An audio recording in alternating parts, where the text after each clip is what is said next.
ANC received 57.5% of the national vote and has won the majority of votes for legislatures in 8 out of 9 provinces.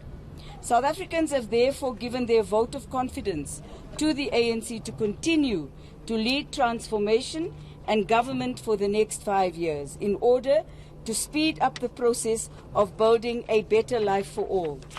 In Limpopo, Mpumalanga, Northwest, Free State, Eastern Cape, Northern Cape, Gauteng and KwaZulu-Natal, the ANC will continue to leave provincial governments. We will use the mandate to address the issues our people have raised in implementing our manifesto. We will improve our services, build more responsive government, and together with all stakeholders, grow the provincial and local economies, support SMMEs, and create jobs faster. We are particularly pleased with the results in Northern Cape, which the opposition claimed they could win, with a win of 57.54% of the ANC in the province looks forward to continue to unite all citizens of the province. In Gauteng, the ANC received a majority of 15.14% votes, recording the highest turnout in the country of over 68%. Initial indications are that we have halted the downward spiral of 2016. 46% of the vote was ours then.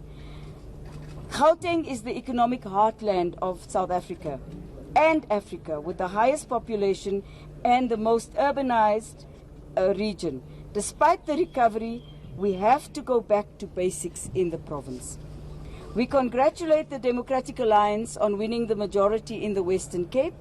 The ANC will continue to be an effective opposition in the province.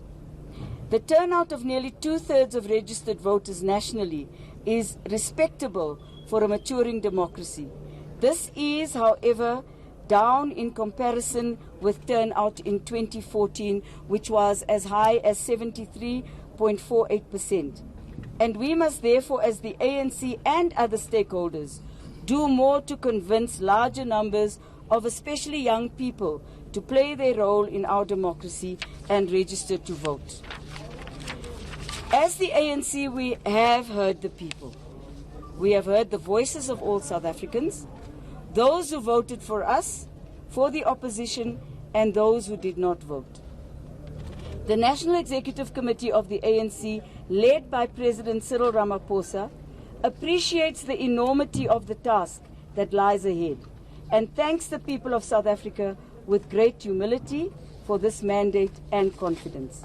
In 2016, the ANC got a wake-up call when, for the first time since the advent of democracy, we received 53% in local government elections. We had to urgently respond and arrest the downward slide as it became crystal clear that there was a discontent with the people.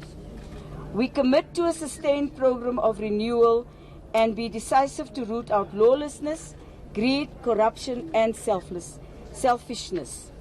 There's no doubt that these results show that the people appreciate our efforts so far to reconnect with them and to renew ourselves with their views.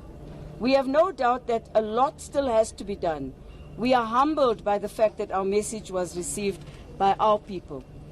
The continued mandate that the ANC received to govern at national level and in 8 provinces represent a critical step towards recovery from the low point of 2016 local elections. We also note with a great sense of appreciation the recovery of support and upward trend in some crucial areas, including metros and suburbs, where in 2014 and 2015 we lost significant percentages. In the immediate aftermath of these elections, the ANC will embark on an extensive process in all its structures to analyze the results and our campaign. We shall do so in an open, inclusive, constructive and frank manner, so that we extract the lessons for governance, democracy and transformation, links between the people and the ANC, and for the unity, modernization and renewal of the movement as mandated by our 54th National Conference. Our mandate is clear. South Africans want a growing, inclusive economy that creates jobs. South Africans want programs that tackle poverty more effectively, that build viable communities close to work, that reduces the cost of living and provides people with homes and land. South Africans want a government that works for them, that is efficient and free from corruption. They want to see an end to state capture and swift action against those responsible for wrongdoing. South Africans want public representatives with integrity who work hard and who do not place their personal interests above those of the people they are elected to serve. South Africans want to see an end to crime, to live in safe neighborhoods, and to decisively tackle gender-based violence. South Africans want a non-sexist society where the dignity and rights of women and girls are advanced and protected. South Africans want a truly united and non-racial society in which all people can belong. This election has not only been about the South Africa that our people want, it has also been about the kind of ANC our people want. South Africa wants an ANC that serves the people selflessly. They want an ANC that has integrity and that acts against wrongdoing within its ranks. They want an ANC that is united and is in its unity remains true to the principles and values upon which it was founded.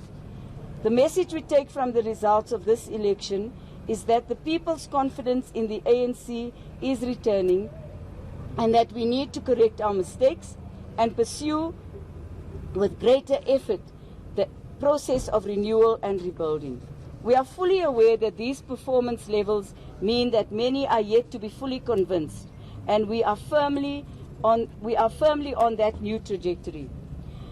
Their instruction is clear. We trust you, but do more and move more quickly to deal with corruption and state capture, to ensure accountability, and to take the country on a higher path of growth and development. As the ANC, we have heard this message clearly, and we are determined to act on it. Today, we salute the people of South Africa for a fair, free, and peaceful election. We thank all those who made this election possible: the IEC commissioners and staff, officials from the South African Police Service, the SANDF, Home Affairs, State Security, Missions Abroad, and other departments, members of observer missions, and party agents. We extend our congratulations to all the political parties that participated in the election and thank them for ensuring that the election proceeded peacefully and served to unite rather than divide South Africans. The ANC has received a clear and decisive mandate. Working together with all South Africans, sparing neither strength nor courage, we will implement that mandate. Working together with all South Africans, we will grow South Africa. Thank you very much. Thank you so much. I believe there are no questions, right? Sure. Sorry. Okay. All right. Okay.